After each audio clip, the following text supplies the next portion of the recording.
Assalamualaikum warahmatullahi wabarakatuh.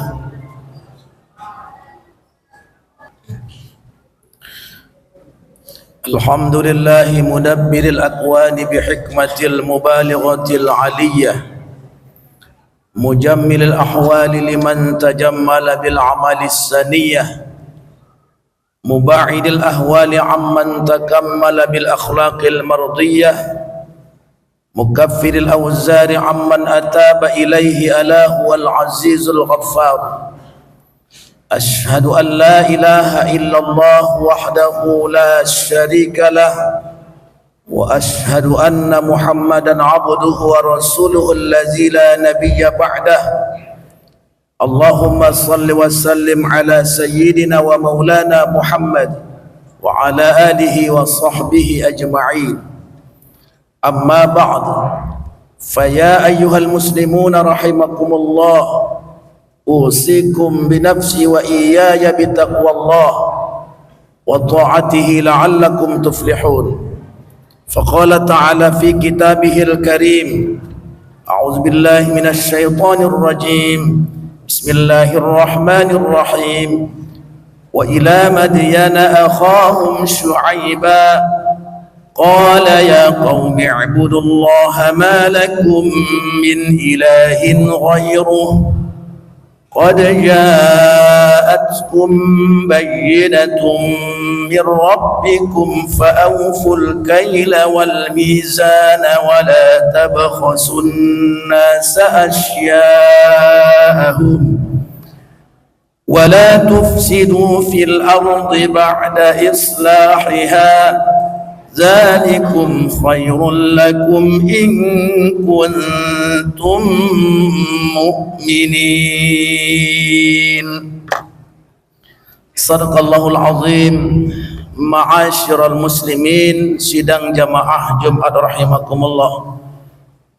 Tentu mengawali khutbah pada kesempatan yang berbahagia ini, mari kita senantiasa meningkatkan kualitas takwa kita kepada Allah, mewujudkan sikap syukur kita atas rangkaian nikmat yang senantiasa Allah berikan kepada kita, sehingga kita dapat mewujudkan sikap kemuliaan yang senantiasa harus kita jaga dan pertahankan dalam hidup ini, dan kita terselamatkan dari sikap-sikap yang dilarang Allah, termasuk pada ayat yang sudah dibacakan di awal khutbah tadi, surah Al-A'raf ayat 85. Tentu bagaimana Allah Subhanahu wa ta'ala telah mengutus seorang nabi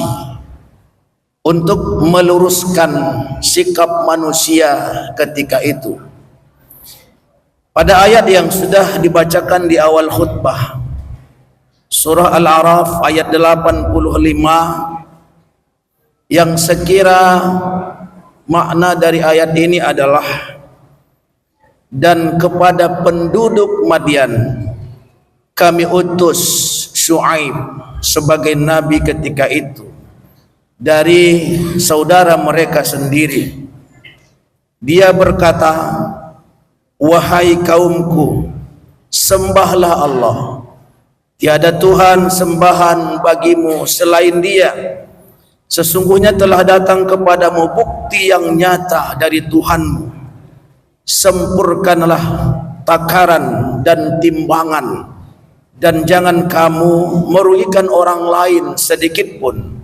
Janganlah kamu berbuat kerusakan di bumi setelah diciptakan Allah dengan baik.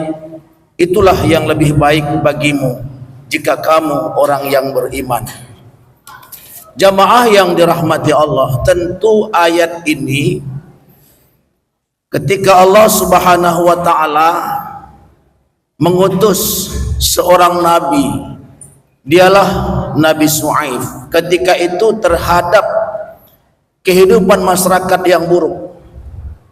Mufassir menjelaskan ayat ini berkaitan dengan kaum Nabi Syuaib yang tidak bersyukur kepada Allah Subhanahu wa taala. Dan kaum Nabi Syuaib itu mempersekutukan Allah dalam kehidupan mereka. Mereka menunjukkan sikap yang buruk. Kehidupan mereka begitu kental dengan penipuan, terkhusus dalam hal takar menakar atau timbang menimbang.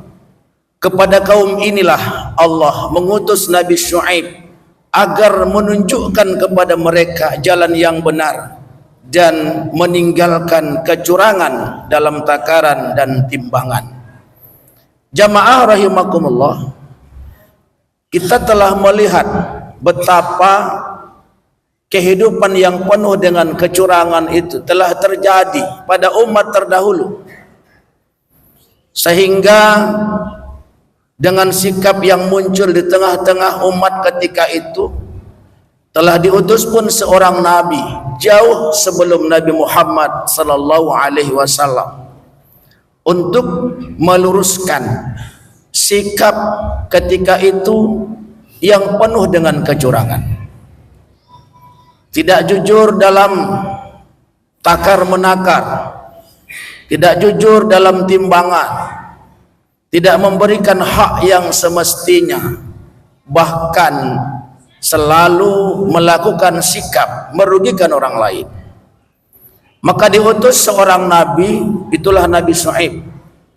Lalu ayat ini sesungguhnya juga menunjukkan kepada kita bahwa para nabi tidak hanya mengajak manusia untuk bertauhid kepada Allah, tetapi selain para nabi mengajak manusia untuk bertauhid yang benar kepada Allah, tetapi juga para nabi telah membawa dakwah jalan akhlak yang mulia, jalan kebenaran, sehingga Islam itu tidak hanya berbicara tentang ketauhidan, tetapi Islam sesungguhnya menjelaskan aspek yang luas terhadap kehidupan. Dan Islam membawa nilai-nilai agar bagaimana kehidupan ini akan senantiasa berjalan dengan semestinya dan akan memberikan sesuatu yang benar terhadap manusia, dan tidak ada sikap yang seyogianya muncul dari manusia yang sungguh sikap itu tidak menjadi sikap yang mulia. Inilah jamaah rahimakumullah yang senantiasa harus menjadi prinsip yang kita pedomani. Tentu ayat ini adalah setelah Allah menjelaskan larangan untuk tidak berbuat kecurangan, untuk tidak berbuat kecurangan dalam takar menakar dan sebagainya. Tentu ada hal yang paling umum dari larangan ini, wala tabkhasun nasa asya'ahum, jangan kamu merugikan sedikit pun terhadap orang lain.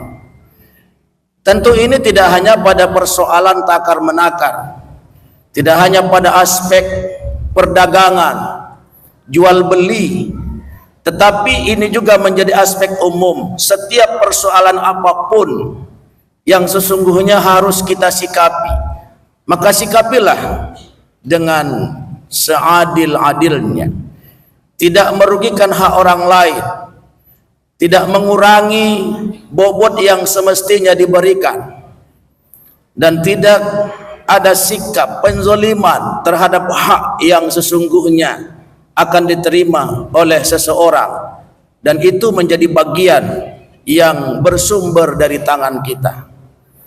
Maka jamaah yang dirahmati Allah, dalam ayat yang lain barangkali kita lebih dapat melihat bagaimana Allah Subhanahu wa taala memberikan kepada kita perintah untuk berlaku adil itu dalam setiap hal, tidak saja kepada orang yang kita senangi, tidak saja kepada orang yang suka kita kepadanya, tetapi keadilan itu harus tetap kita lakukan terhadap orang yang tidak kita sukai dan bahkan orang yang kita benci.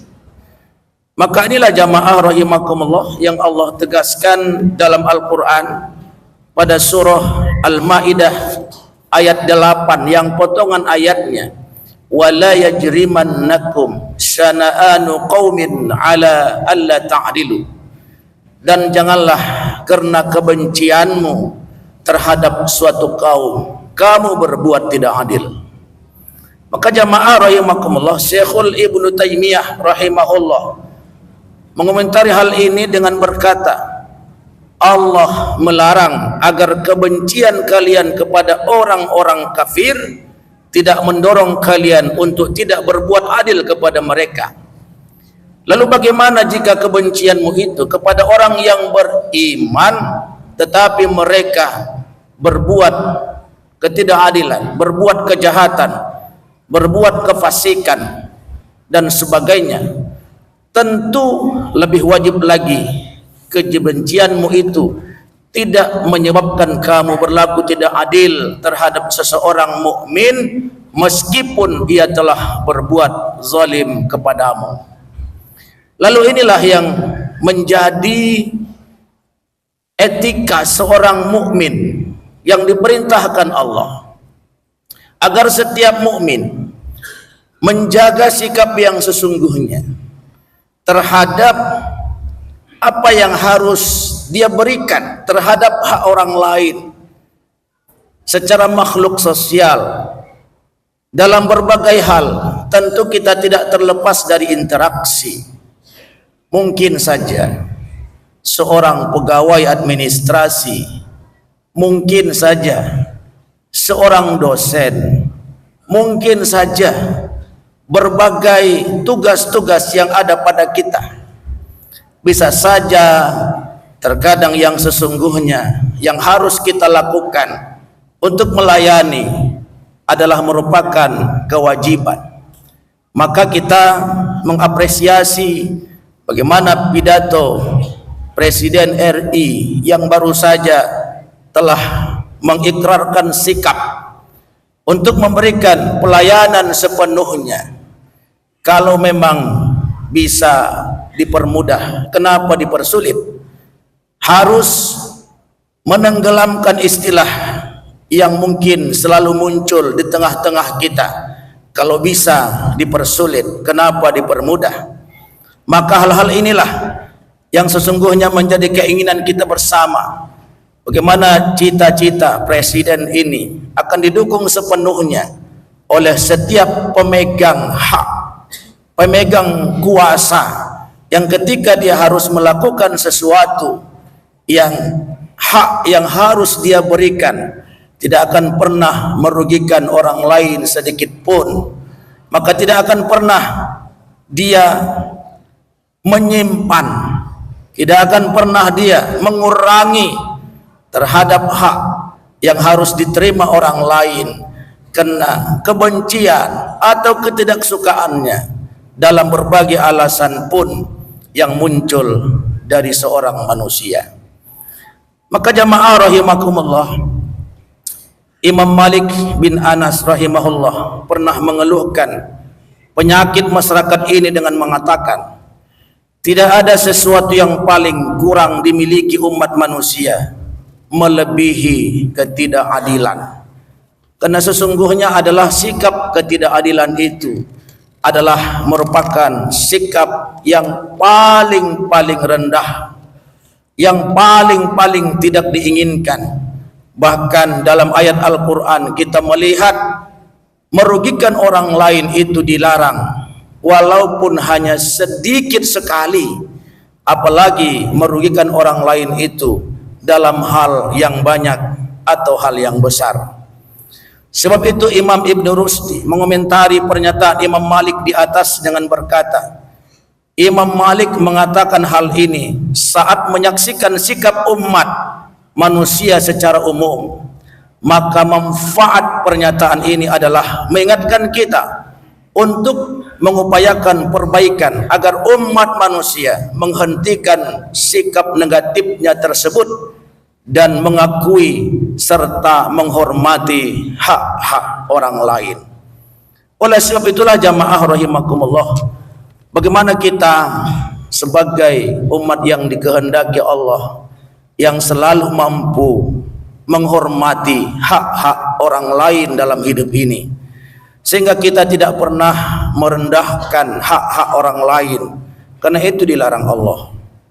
Kendati pun seseorang itu tidak kita sukai, sekalipun seseorang itu kita benci, bahkan berlainan agama dengan kita, maka hak yang sesungguhnya yang harus kita berikan adalah bagian yang wajib untuk kita lakukan. Dan ketika pengurangan hak itu kita lakukan, maka kita adalah menjadi sosok manusia yang rendah di hadapan Allah Subhanahu wa taala. Mudah-mudahan kita senantiasa menjadi umat yang selalu mengedepankan nilai-nilai apa yang sudah Allah perintahkan kepada kita.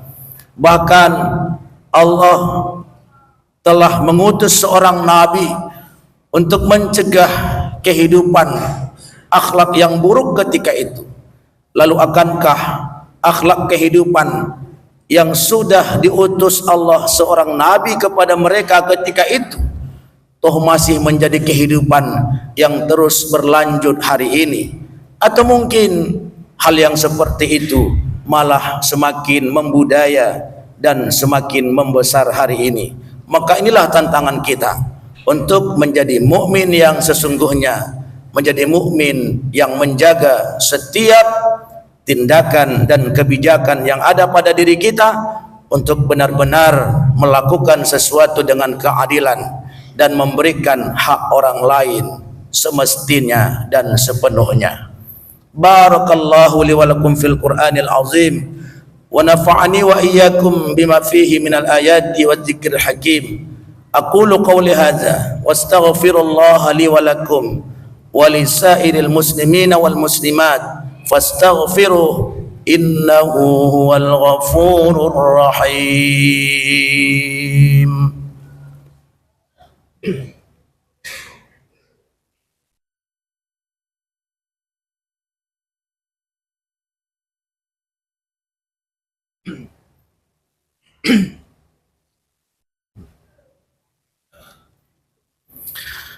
Alhamdulillahi rabbil alamin, hamdan hamidin asy-syakirin, hamdan yuwafi ni'amahu wa yukafi'u mazidah. Ya Rabbana lakal hamdu wa lakal syukru kama yanbaghi li jalali wajhikal karim wa azimi sultanik. Ashhadu an la ilaha illallah wahdahu la syarika lah wa ashhadu anna sayyidana Muhammadan abduhu wa rasuluhu allazi la nabiyya ba'dah. Allahumma salli wa sallim ala sayyidina wa maulana Muhammad wa ala alihi wa sahbihi ajma'in. Amma ba'd, faya ayyuhal muslimuna rahimakumullah, usikum binafsi wa iyaya bitaqwallah wa ta'atihi la'allakum tuflihun. Faqala ta'ala fi kitabihil karim, bismillahirrahmanirrahim, inna allaha wa malaikatahu yusalluna 'alan nabi يا أيها الذين آمنوا صلوا عليه وسلموا تسليما. اللهم صل على سيدنا محمد وعلى آل محمد كما صليت وسلمت وباركت على إبراهيم وعلى آل إبراهيم في العالمين إنك حميد مجيد. اللهم اغفر لنا ولوالدينا ولجميع المسلمين والمسلمات الأحياء منهم والأموات إنك سميع قريب مجيب الدعوات يا قاضي الحاجات. ربنا اغفر لنا ولإخواننا الذين سبقونا بالإيمان ولا تجعل في قلوبنا غلا للذين آمنوا ربنا إنك رؤوف رحيم. ربنا ظلمنا أنفسنا وإن لم تغفر لنا وترحمنا لنكونن من الخاسرين. ربنا آتنا في الدنيا حسنة وفي الآخرة حسنة وقنا عذاب النار. عباد الله، إن الله يأمر بالعدل والإحسان وإيتاء ذي القربى وينهى عن الفحشاء والمنكر والبغي يعظكم لعلكم تذكرون. فاذكروا الله العظيم يذكركم واشكروه على نعمه يزدكم واسألوه من فضله يعطكم وادعوه يستجب لكم ولذكر الله أكبر. أقيموا الصلاة.